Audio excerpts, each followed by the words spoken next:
Hello दोस्तों, आप लोगों का फिर से स्वागत है मेरे चैनल में। तो आइए आज हम आप लोगों को लेकर चलते हैं एक नई जगह जो है BAPS स्वामीनारायण मंदिर, जो कि स्थित है जामनगर गुजरात में। नाम से पहले जो BAPS लगा हुआ है, इसका पूरा नाम बनता है बोचा सन्नवासी अक्षर पुरुषोत्तम स्वामीनारायण संस्था।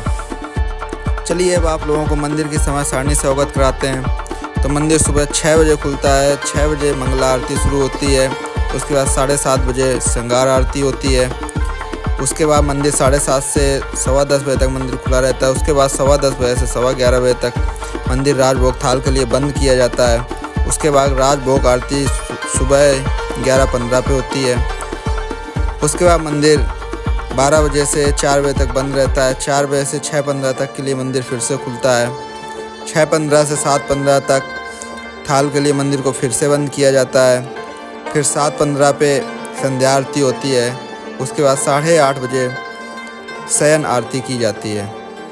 उसके बाद भी दर्शन के लिए मंदिर लगभग 10 बजे तक खुला रहता है, तो आप कभी भी आ सकते हैं। बाकी मंदिर में बहुत ही साफ़ सफाई का ध्यान रखा जाता है, बहुत ही अच्छी तरीके से बना हुआ है मंदिर। तो आप ज़रूर यहाँ पे एक बार विजिट कीजिएगा। बाकी मंदिर में मुख्य स्वामी जो हैं वो स्वामीनारायण भगवान हैं।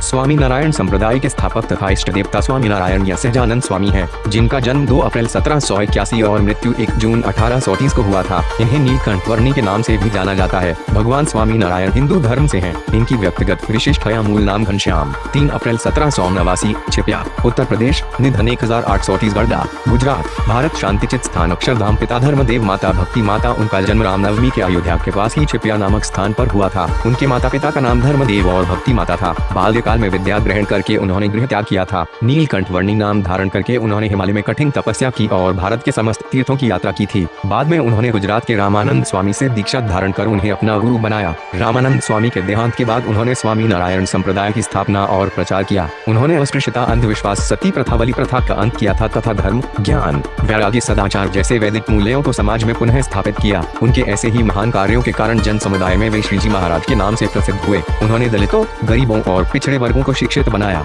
उन्होंने अध्यात्म मार्ग में सभी जाति, धर्मों और समुदायों को समान अधिकार दिया। प्रेम और अहिंसा को शस्त्र बनाकर धर्म का प्रचार किया। उन्होंने अपने संतों से भक्तिमय पदों की रचना करवाई और खुद वचनामृत और शिक्षापत्री जैसे ग्रंथ लिखे। सती प्रथा, दूध पीती प्रथा, छुआछूत को बंद करवाया। धर्म के नाम पे होने वाले पाखंड और भोग विलास का विरोध किया। उन्होंने 3000 से अधिक संतों को दीक्षा देकर उन्हें संगीत, शास्त्र और स्थापत्य कला में निपुण बनाया। भक्ति उपासना की पुष्टि के लिए 6 शिखरबद्ध मंदिर बनवाए। 8 प्रकार से स्त्री धन के त्यागी तथा पंच वर्तमान युक्त गृहस्थों से एक सुगंधित समाज का निर्माण कर वैदिक संस्कृतियों का प्रवर्तन किया। उनके जीवन काल में ही लाखों लोग उन्हें परब्रह्म भगवान मानकर उनकी भक्ति करने लगे थे। आज उनके भक्त पूरी दुनिया में फैले हुए हैं। भगवान स्वामीनारायण के विश्व प्रसिद्ध अक्षरधाम मंदिर भक्ति और स्थापत्य कला का उत्तम नमूना है। अब बात करते हैं उनके जन्म और बाल्यकाल की। श्री स्वामीनारायण का जन्म सोमवार 3 अप्रैल 1781 को रात 10 बजे चैत्र सुद 9 को अयोध्या के पास छपैया गाँव में पिता हरिप्रसाद पांडे, जिन्हें धर्मदेव के नाम से भी जाना जाता है, और माता प्रेमवती, जिन्हें भक्ति माता या मूर्ति माता देवी के नाम से भी जाना जाता है, के घर में हुआ था। इस दिन को स्वामीनारायण संप्रदाय के लोगों द्वारा स्वामीनारायण जयंती के रूप में भी मनाया जाता है। उनके बचपन का नाम घनश्याम था। उनके 2 भाई थे। बड़े भाई का नाम राम प्रताप पांडे और छोटे भाई का नाम इच्छाराम पांडे था।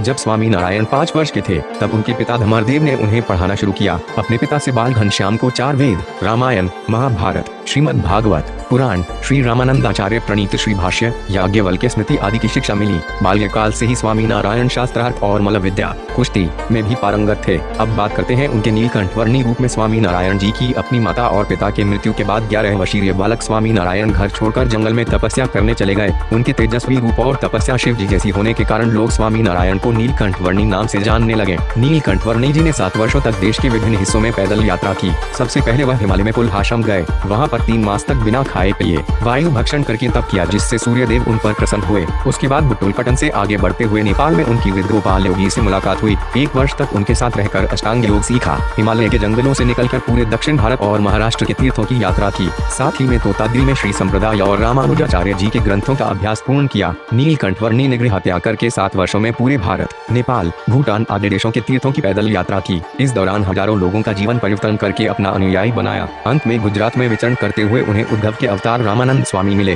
रामानंद स्वामी को सद्गुरु जान उन्हें अपना गुरु मानकर अपनी कल्याण यात्रा समाप्त की। रामानंद स्वामी ने 28 अक्टूबर 1800 के दिन नीलकंठ वर्णी को भागवती दीक्षा देकर उनका दीक्षा नाम सहजानंद स्वामी रखा। भगवान स्वामी नारायण 1857 कार्तिक शुद्ध एकादशी के दिन 28 अक्टूबर 1800 रामानंद स्वामी ने नीलकंठ वर्णी जी को महादीक्षा दी और उनका नाम सहजानंद स्वामी और नारायण मुनि रखा। महादीक्षा देने के बाद गुरु रामानंद स्वामी विक्रम संवत 1858 कार्तिक शुद्ध एकादशी दिनांक 16 नवंबर 1801 को अपने आश्रितों अनुयायियों के समक्ष सहजानंद स्वामी को उद्धव संप्रदाय गुरुपद सौंपकर जैतपुर में सहजानंद स्वामी का गद्दी अभिषेक किया। जब सहजानंद स्वामी ने गुरु को प्रणाम किया तो रामानंद स्वामी प्रसन्न हुए और सहजानंद स्वामी ने उनसे ये 2 वरदान मांगे। यदि मेरे भक्त के भाग्य में बिच्छू के काटने का दुख लिखा हो तो वो पीड़ा रोम रोम में मुझे हो, लेकिन मेरे भक्त को कभी कोई पीड़ा न हो। यदि मेरे भक्त के भाग्य में रामपात्र भीख मांगना लिखा है तो वो रामपात्र मुझे मिले, लेकिन मेरे भक्त को अनवस्त्र की कभी कमी न आए। शिक्षापति लिखते हुए स्वामी नारायण भगवान रामानंद स्वामी का निधन संवत 1858 ईस्वी 1801 में माघशर सुद 13 को हुआ। तब सहजानंद स्वामी ने फरेली गांव में अपनी पहली सभा की और अपने अनुयायियों से अपने स्वामी नारायण मंत्र का जाप करने को कहा। तब से उद्धव संप्रदाय को स्वामी नारायण संप्रदाय के नाम से जाना जाने लगा। तब से स्वामी सहजानंद भगवान स्वामी नारायण के रूप में प्रसिद्ध हो गए। गुजरात के क्षत्रिय काठी दरबारों के राजा पहले से ही स्वामी नारायण को बहुत मानते थे। तब से उन्हें काड़ियों का भगवान के नाम से भी जाना जाता था। उस समय स्वामी नारायण ने वड़ताल के जोबनपरी,